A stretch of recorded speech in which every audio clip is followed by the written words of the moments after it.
Bonjour tout le monde. Je suis vraiment content pour cette occasion. Je m'appelle Brian Connor. Je viens des États-Unis. J'ai une famille, je suis marié. J'ai une très belle femme que Dieu m'a donnée et j'ai 3 enfants.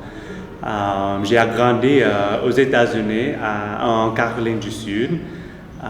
Et en ce moment, je suis en Afrique de l'Ouest, spécifiquement Sénégal. Le ghetto, peut-être vous avez déjà entendu le mot là, le ghetto. Il y a beaucoup de films qui parlent de cela et qui montrent aussi c'est quel type de vie dans le ghetto. Pour les familles qui sont chrétiennes, peut-être quand quelqu'un parle du ghetto, ça veut dire quoi? Vraiment, le ghetto est un coin où il y a beaucoup plus de gens qui sont les pauvres. Il y a beaucoup de violence, les gens qui vendent la drogue, ils tirent, beaucoup de bizarres choses qui se passent là-bas. Et c'était du ghetto où j'ai grandi. Et vraiment, mon enfance était assez difficile à cause de la façon que j'ai grandi sans un papa. Je crois que parce que mon papa n'était pas avec la famille et il est rentré dans la famille avec nous quand j'avais vers presque, je crois, 12 ans, 13 ans. Et quand il est revenu dans notre famille, j'ai déjà commencé à faire les choses qui étaient terribles. Je faisais les bêtises. J'ai commencé à réagir comme les autres enfants dans notre quartier. J'ai commencé à dire les gros mots, à fumer, à parler dans une façon qui n'était pas gentille avec ma mère. Mais tu sais que ma mère, elle était forte. Hein? Elle ne voulait pas que je réagisse comme ça dans la maison. Elle m'a dit que, hey, Brian, tu peux faire ces choses-là en dehors de la maison, mais ici, dans la maison, il ne faut pas réagir comme ça. Hein? Il faut parler proprement, dans une façon qui est assez gentille. Donc j'ai dit à maman, ok, d'accord, je vais le faire. Hein? Et je faisais les choses qui étaient terribles en dehors de la maison. Dès que mon papa est revenu dans notre famille, j'ai pas entendu beaucoup d'histoires de mon papa, qu'est-ce qu'il faisait avant, et j'ai constaté, j'ai vu directement dès qu'il est revenu, même je crois peut-être après quelques semaines que mon papa, il était un criminel, il a passé quelques années en prison et il a fumé la drogue et il a amené dans quelque sens un type de vie dans notre maison. Et une fois, mon papa il m'a vu en train de faire les choses qui n'étaient pas très très bien. Il m'a approché, il m'a dit que Brian, pourquoi tu réagis comme ça, comme les autres qui font de n'importe quoi, il faut arrêter. Je me dis, mais papa, mais tu fais la même chose, comment tu peux me blâmer, comment tu peux me dire Brian, il faut arrêter les choses là et tu fais la même chose. Mais après, mon papa il m'a dit, bon, tu sais que j'ai une solution. Sa solution n'était pas bien. Il m'a dit que tu veux fumer? Viens, on peut faire ça ensemble. Tu veux faire les choses, les trucs qui ne sont pas bien, on va faire ça ensemble. Je me suis dit, ok, d'accord, c'est bien. Hein? Si je peux fumer à la maison, c'est pas de peine de sortir, de faire les choses ailleurs. Mon papa, il peut payer aussi, il avait de l'argent pour faire tout. Hein? À un petit garçon de 13 ans, je me suis dit que bon, je peux profiter de cette occasion. Mais le problème est cette façon de vivre est devenue de plus en plus difficile. Hein? J'ai commencé à fumer et j'ai commencé à faire les choses avec un groupe qui ont fait trop de choses qui n'étaient pas bien, des choses qui étaient criminelles. J'ai commencé à voler les choses. Ça a commencé même juste au terrain de basket. J'ai joué le basket. J'ai déjà fumé beaucoup. J'ai commencé à jouer le basket. Quelqu'un a dit quelque chose que je n'aimais pas. Et je lui ai donné un coup de poing. On a commencé à faire le combat. Après ça, on commençait avec les pistolets. Et les choses sont devenues très, très, très difficiles. Hein. C'était difficile en fait de maintenir cette vie. Et finalement, J'étais en prison 5 différentes fois. Je suis passé 2 ans et presque demi en prison à cause de ces actions, ce que je faisais. Et la 5e fois, quand j'étais en prison, c'était vraiment difficile. J'ai fait, je crois, c'était 1 an et presque demi. Et vraiment, j'avais la déception. Je me suis dit que est-ce que je vais continuer à vivre comme ça, et je ne voulais pas continuer comme ça. Et pour moi, ma vie était vraiment triste, et je me suis demandé qu'est-ce que je peux faire. Est-ce que je vais vraiment continuer à vivre comme ça?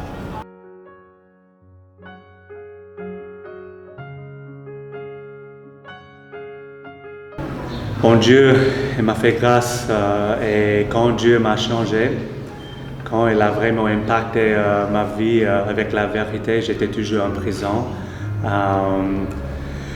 C'était difficile, C'était une conséquence que c'était approprié de ce que je faisais, mais j'avais 19 ans.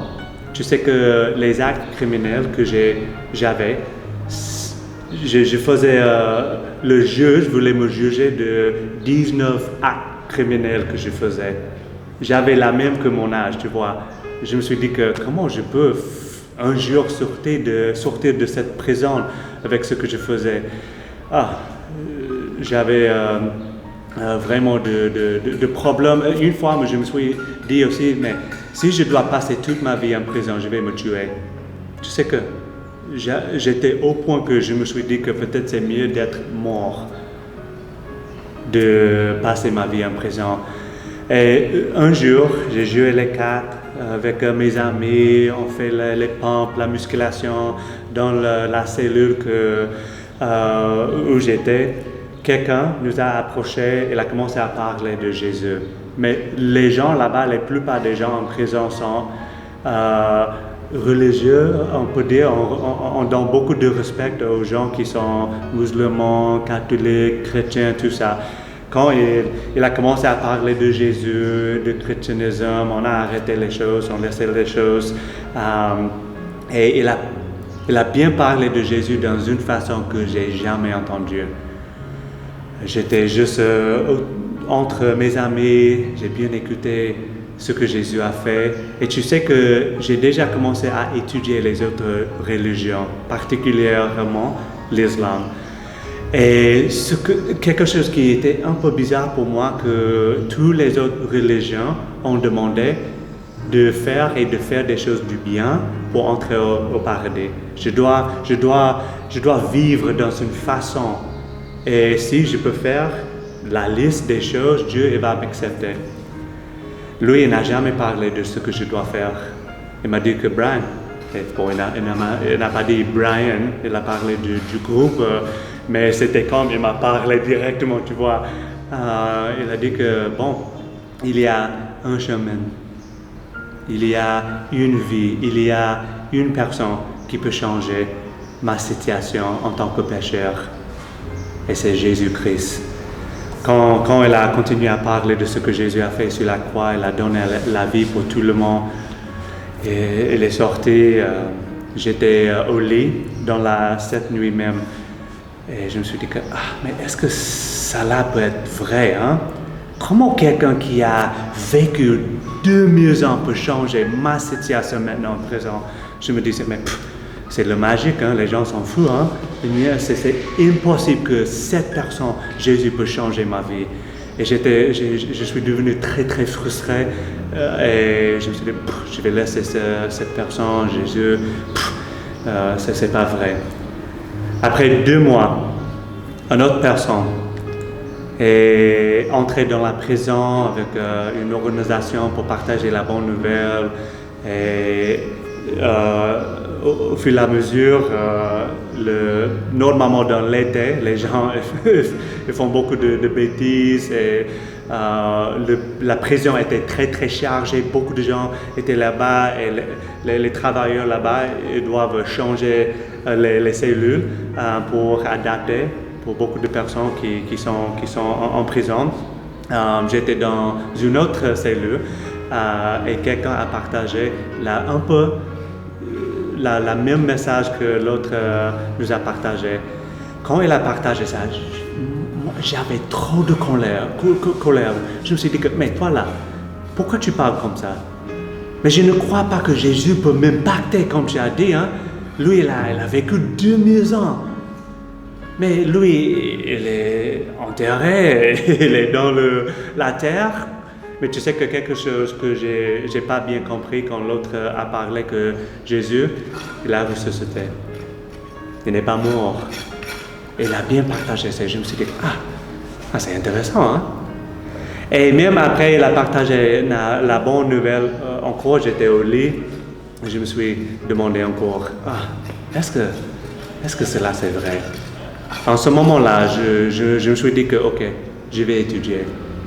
Jésus, il est assez intéressant que je vais commencer à lire la Bible. En fait, avant de dire ça, j'ai demandé à une autre personne qui était dans la cellule. Elle était un peu fâchée avec moi. Elle est dans un autre secte de christianisme.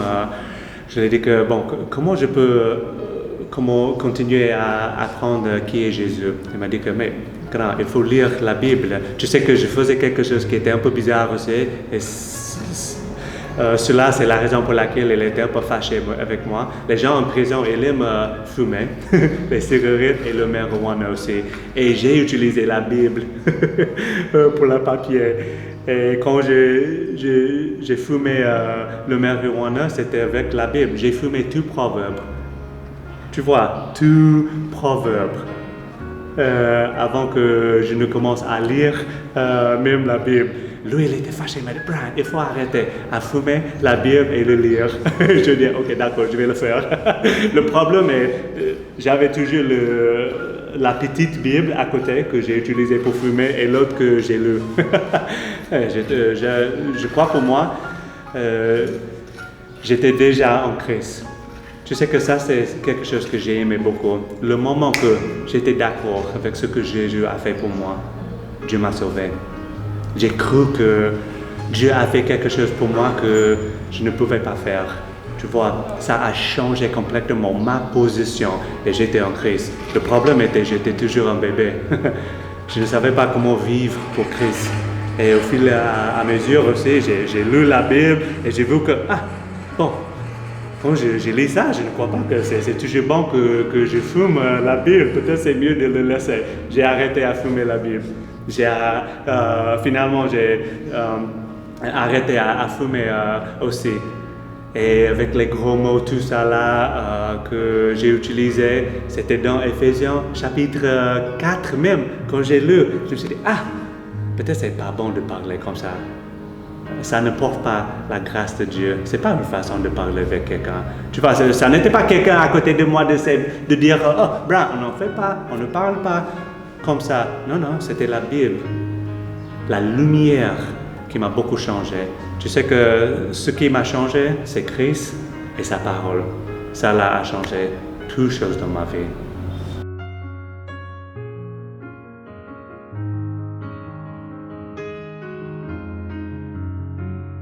Oui, tu sais que le déclic, la chose qui a vraiment changé les choses pour moi. Évidemment, c'était Christ. Hein? Christ a changé ma position. Dès que j'ai cru en Christ, j'avais une position en Christ qui ne change pas et Dieu m'a accepté pour toujours, c'est clair. Mais tu sais que j'étais toujours un bébé. J'avais la Bible, le problème est... Mais j'ai lu la Bible, c'était beaucoup de choses que j'ai pas bien compris. Mais j'ai toujours lu la Bible. Après être passé 1 an de plus en prison, je suis sorti de la prison et je suis entré dans un programme de discipula. Et les choses qui m'ont changé, qui m'a changé dans le sens que j'ai commencé à vraiment vivre pour Christ. J'ai changé beaucoup de choses par la grâce de Dieu. J'ai arrêté de fumer, de dire les gros mots, de me battre. Mais je ne savais pas toujours comment vivre vraiment avec Christ, dans la lumière vraiment. J'avais beaucoup d'histoires que j'ai trouvées en lisant de la Bible, mais comment vraiment vivre. Mais heureusement pour moi, Dieu m'a accordé des gens qui ont fait le discipulat dans ma vie. Ça là, c'est quelque chose que je crois les choses que j'ai déjà connues, hein. J'étais sûr que Dieu m'a sauvé et j'ai l'assurance que Dieu m'aime, mais de comment vraiment vivre pour Christ, c'était toujours quelque chose que j'ai vraiment manqué. Et c'était eux, les gens qui ont fait le discipulat pour moi, qui m'a beaucoup aidé à comprendre, pas de comment parler de Jésus et de sa parole, mais de comment vraiment vivre pour lui aussi.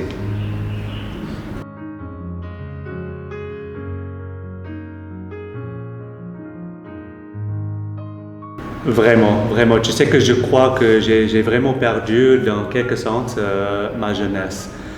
Mais je ne veux pas dire que, je n'aime pas ça.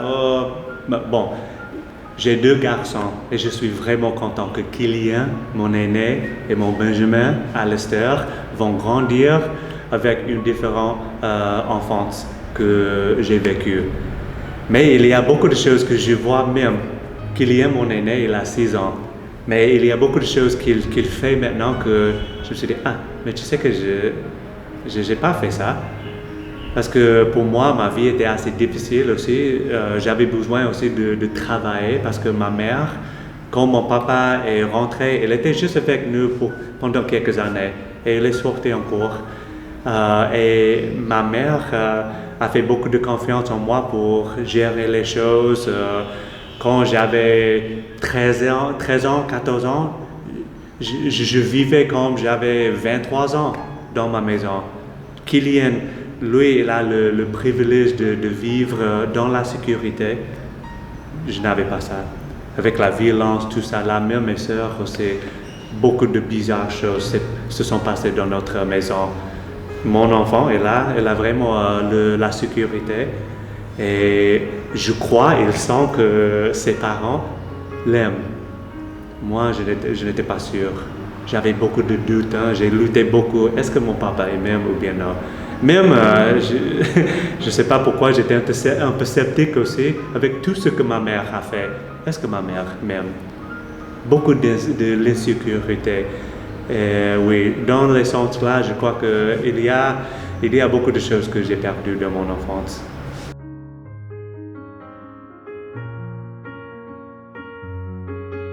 Oui, Dieu m'a vraiment, vraiment racheté de mon passé, dans le sens de, tu sais que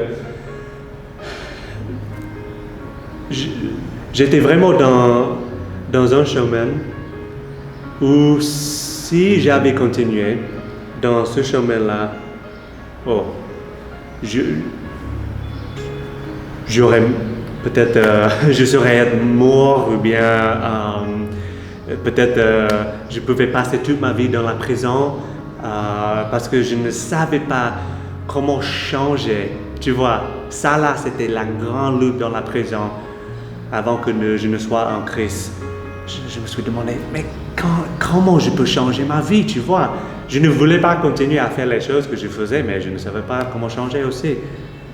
Quand Dieu m'a sauvé, quand Dieu m'a donné sa parole et les gens qui ont fait le discipulat dans ma vie, il m'a vraiment racheté aussi d'une vie qui voulait m'amener, pas non seulement à l'enfer sans Christ, mais dans une façon assez gâtée. Mais heureusement pour moi, maintenant, j'ai une vision claire. J'ai une famille que j'aime beaucoup. Et la famille qui m'aime aussi. Parfois, c'est comme quand même je parle de mon enfance, de ma vie, on peut dire vraiment à l'arrière, derrière moi, c'est comme un rêve. Est-ce que j'ai vraiment vécu comme ça? Hein? C'est dans ce sens-là que Dieu m'a vraiment racheté, m'a changé complètement. Il y a toujours beaucoup de choses qui me restent. Hein? Je suis toujours un pécheur, mais par la grâce de Dieu, Dieu fait grâce chaque jour que j'ai l'opportunité de marcher près de lui.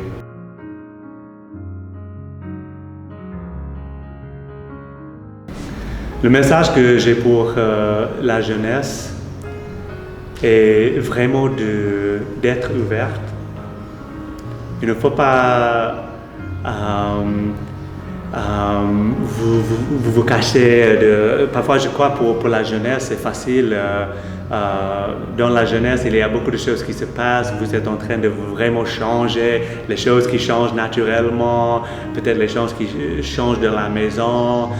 Peut-être vous allez bientôt faire le bac et déterminer où est-ce que je vais faire l'université, les choses.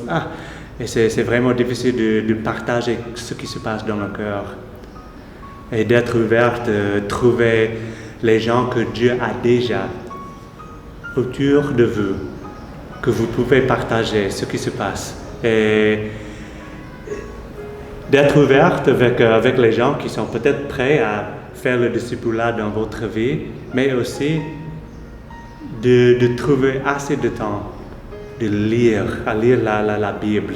Tu sais que ça là, c'est ce qui a changé ma vie, premièrement, et même aujourd'hui, sans ce que Dieu a dit. Je ne cherche pas ce que Dieu va me dire. Je cherche ce que Dieu a déjà dit. Et heureusement pour nous, on sait exactement ce que Dieu veut pour nous. Pas ce que je vais faire, quelle chemise que je vais porter aujourd'hui, mais son cœur pour ce monde, c'est clair dans la Bible. Si je peux juste trouver assez de temps pour rester assez tranquille devant le bureau, pour lire la Bible, et en lisant, quand Dieu est en train de peut-être me dire quelque chose, de le partager avec les gens autour de moi, les gens qui peuvent faire le discipulat dans ma vie. Je crois pour moi, quand même j'avais un peu plus mon âge que maintenant, je ne voulais pas partager les défis, les choses que je faisais, mais écoute-moi, de rester avec les choses comme ça n'aide pas, hein? Il faut le partager, il faut trouver les gens qui peuvent vraiment vous aider. Je crois que les gens qui sont plus âgés comprennent un peu plus que mais je dois partager, je dois être ouvert. Mais à cet âge, peut-être entre 14 ans jusqu'à 28 ans, avant 30 ans, c'est vraiment difficile.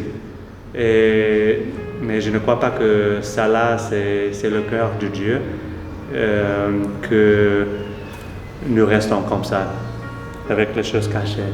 Non, il faut faire comme ça, mettre les choses sur la table. Et je suis sûr qu'avec sa parole, avec le corps de Christ, les gens que Dieu vous avait déjà donnés, mais ça peut vraiment changer votre vie. De rester comme ça là, c'est dommage en fait.